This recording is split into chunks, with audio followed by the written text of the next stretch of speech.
네.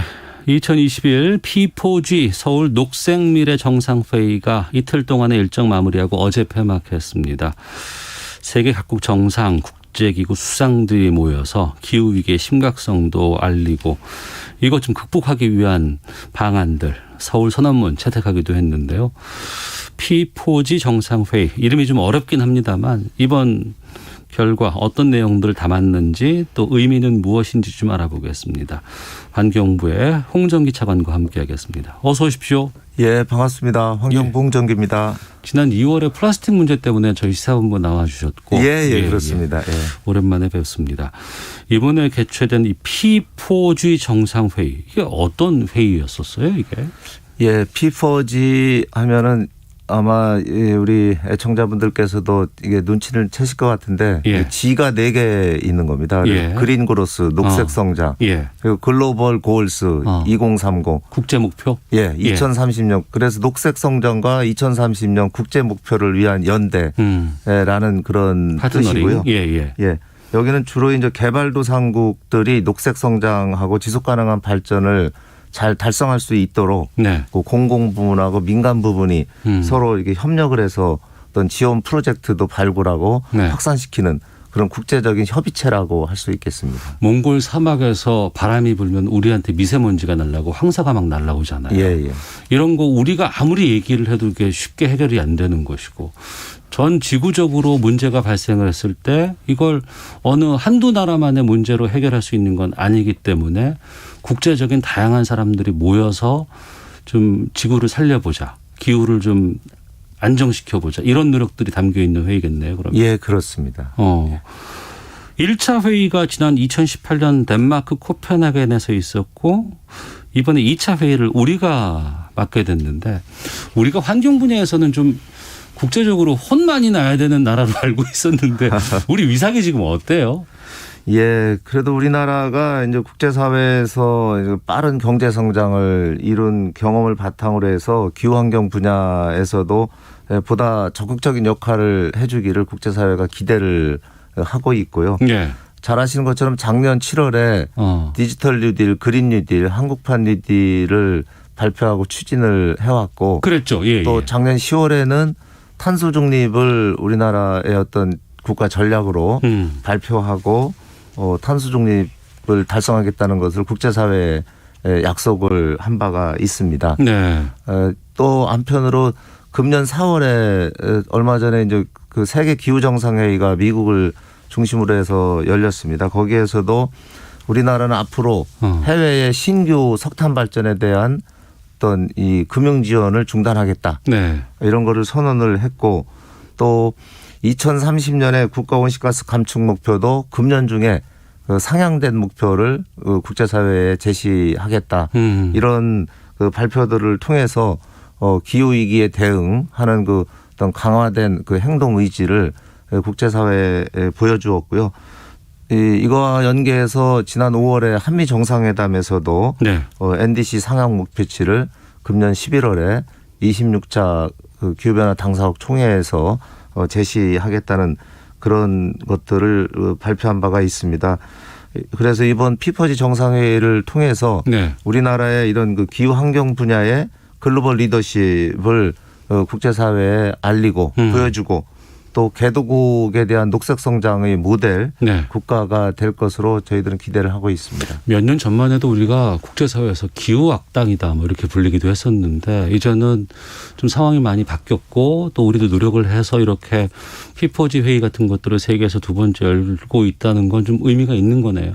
예, 그렇습니다. 문재인 정부 들어와서 석탄 발전소도 상당 부분 10개 이상 폐지를 했고 또 2018년까지는 온실가스 배출량이 전체적으로 계속 증가해서 2018년에 7억 2,700만 톤으로 최고점에 도달했습니다만 그 이후에 19년도부터는 좀 감소 추세에 있다고 하겠습니다. 이번에는 주로 어떤 분들, 어떤 단체에서 참석을 했었어요? 예, 이번에는 주로 그 68명의 국가 정상이나 국제기구 수장들이 참석을 했습니다. 그래서 덴마크, 네덜란드, 콜롬비아, 칠레 이런 그 P4G 회원국들이 참석을 했고 그 외에도 EU라든지 영국, 독일 미국 이런 기후 대응을 주도하는 그런 국가들도 참석을 했고요. 또 유엔이라든가 OECD 또 UNEP와 같은 그 국제기구들도 참석을 했고 또 특별 세션이나 기본 세션을 통해서도 한 245명 이상의 어떤 그 주요 연사들이 같이 참여를 했습니다. 노르웨이 총리라든지 덴마크의 장관, 또 네덜란드 장관, 또 도미니카 뭐 환경 장관 이런 그 정부 강요들도 참석을 하셨고요. 또 코카콜라나 애플, 로이드 선급 같은 글로벌 기업들 그리고 국내에서도 삼성전자나 현대자동차, LG화학, SK그룹과 같은 기업들이 참석을 하셨고 IUCN이나 UNEP 등 다양한 국제기구들의 대표들도 참여를 하고 있었습니다. 네, 코로나 상황에서 이런 국제적인 회의를 열기가 참 쉽지 않았을 것 같은데. 예, 그렇습니다. 원래 이게 1차 회의가 아까 말씀하신 것처럼 2018년에 덴마크에서 있었고 2년 단위로 하기 때문에 원래 작년 5월에 개최할 계획이었는데 코로나가 발생한 상황으로 인해서 1년이 수년이 됐고요. 수년이 된 1년 현재 상황에서도 아직 코로나가 진행되고 있기 때문에 불가피하게 비대면에 이런 그 다자간 국제회의를 개최를 하게 됐습니다. 이번 회의 같으면 아무래도 좀 뭐 주요 주제라든가 핵심 주제 같은 것들도 좀 설정해 놨을 것 같은데 어떤 거예요, 그게? 2021 피퍼지 서울 녹색미래 정상회의의 그 핵심 주제는 포용적인 녹색 회복을 통한 탄소 중립 비전 실현이었습니다. 저희들이 이제 코로나19 극복, 그 기후위기 대응이라는 두 가지 목표를 달성하기 위해서는 녹색 회복의 과정이 중요한데요.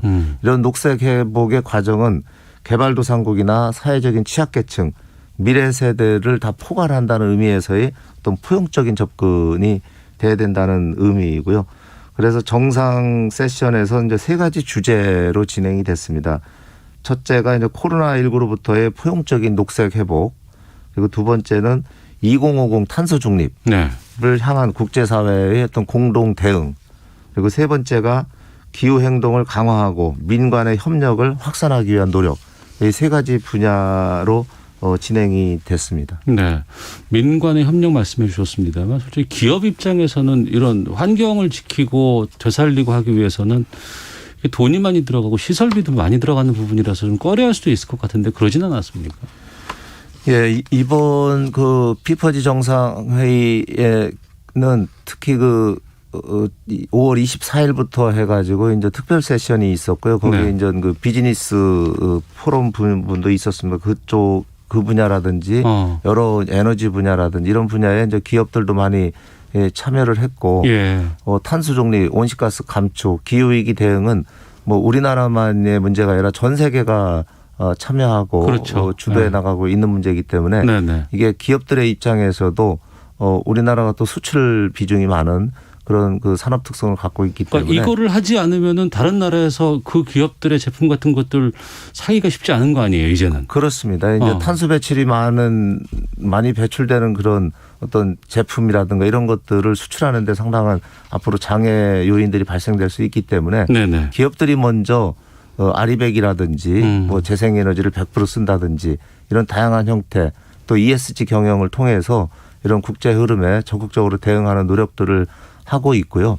아울러서 정부 차원에서는 기업들이 잘 대응할 수 있도록 여러 가지 기술 개발, 또 기술 지원, 또 재정 지원 뭐 이런 부분들을 통해서 우리나라 기업들이 어떤 이 국내 산업의 영향을 최소화하면서 이런 것들에 대응해 나갈 수 있도록 정부 차원에서도 협력을 해나가고 있습니다. 네, 잘 사는 나라들이야 국민들도 그렇고 많은 기업들도 그렇고 이런 환경에 관심이 많기 때문에 그쪽에서 노력들이 잘 이루어지지만 개도국이라든가 아니면 지금 상당히 좀 힘든 나라들 같은 경우에는 이런 환경 지키면서 살기가 쉽지 않거든요.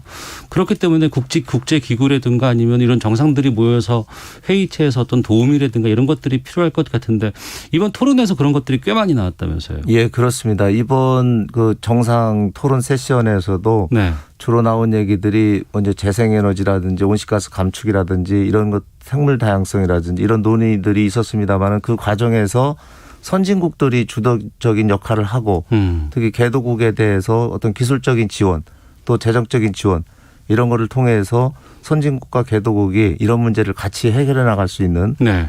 그런 방안들에 대한 뭐 강조라든지 주문 그런 노력들이 많이 논의가 됐습니다. 네.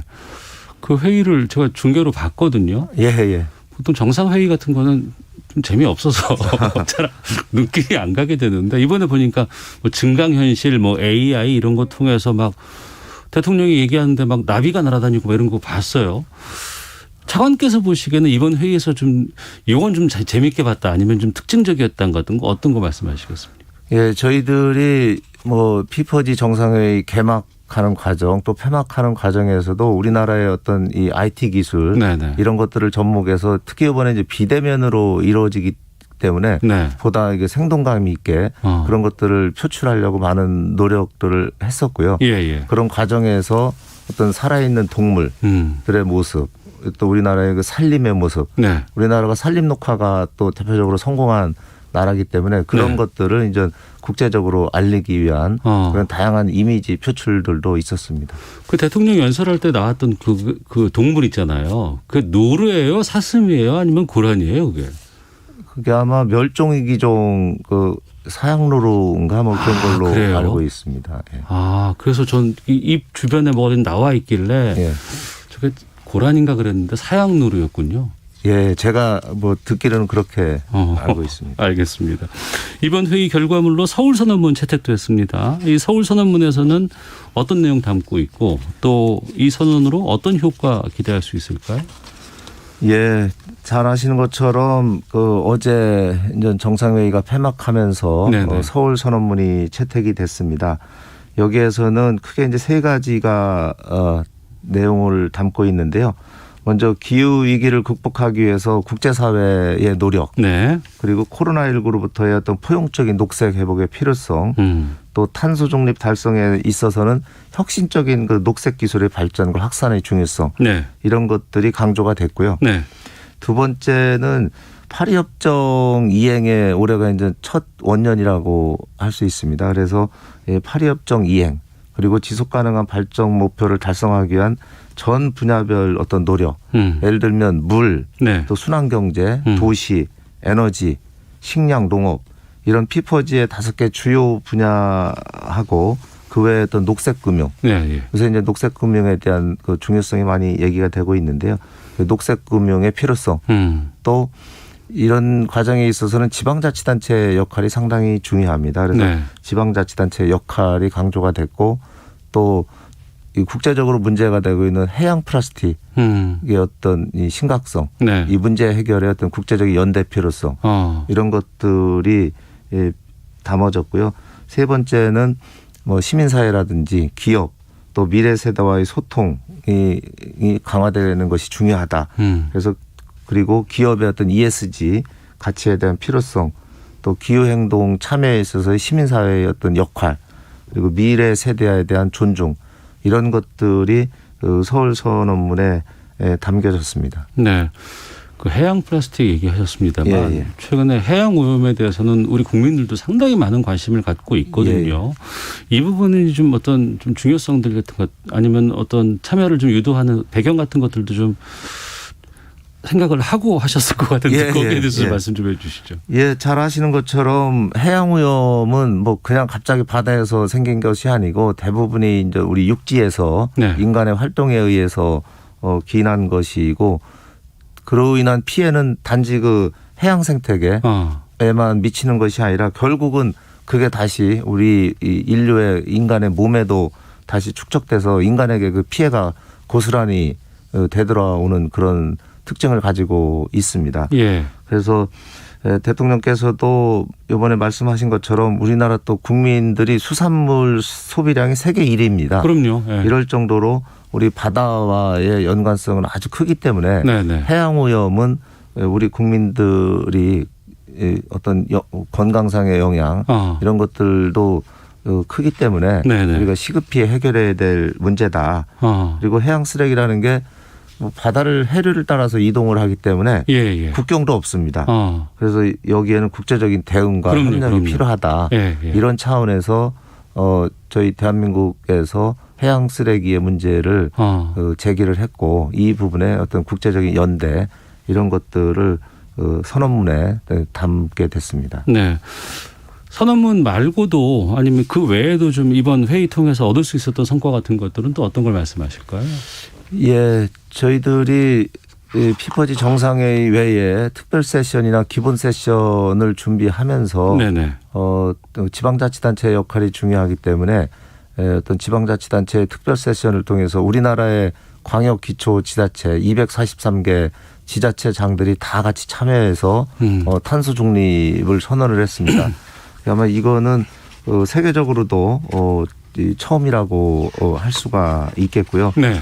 그 외에도 저희들이 또 자원순환 세션을 통해서 어떤 순환 경제, 어떤 뭐 생산 과정에서 자원을 최대한 적게 사용을 하고 또 이게 폐기되는 자원들을 다시 이 생산 공정에 재순환해서 쓰는 그런 순환 경제의 중요성을 국제적으로 인식을 했고 그 부분과 관련해서 어떤 관련 기업들도 나와서 네네. 여러 가지 어떤 뭐 시책 방안들 이런 것들을 같이 논의를 했습니다. 탄소 배출량이라든가 이런 것들이 다 나중에 알고 봤더니 돈이더라고요. 이게 예. 그거가 연관이 되고 과거에는 쓰레기 그냥 함부로 버리거나 아니면 우리 뭐 쓰레기 산 때문에 무슨 뭐 CNN에 보도가 되기도 했었고 예, 그렇습니다. 이런 시절이 그리 멀지 않았습니다만 예. 상당히 많은 변화를 좀 우리가 얻고 있는 것 같습니다. 더 좀 줄일 수도 있으면 줄였으면 좋겠고 또 탄소 중립 우리가 이뤄내기 위해서 앞으로 노력들도 좀 기울여야 될 것 같은데 관련돼서 뭐 로드맵 같은 것들 좀 준비하고 있는지요? 예. 작년 12월에 탄소 중립을 우리나라 국가 전략으로 추진 전략을 마련을 했고 예. 그거에 따라서 금년 상반기 중에 2050 탄소 중립 시나리오를 현재 만들고 있습니다. 어떤 감축 수단과 어떤 경로를 가지고 2050년까지 탄소 중립, 순배출 제로를 이룰 것인지 네. 이것을 뭐 이 전력 분야라든지 또 이게 산업 부문, 또 수송 부문, 건물 부문 이런 부문별 이런 그 시나리오를 만들고 있고요. 네.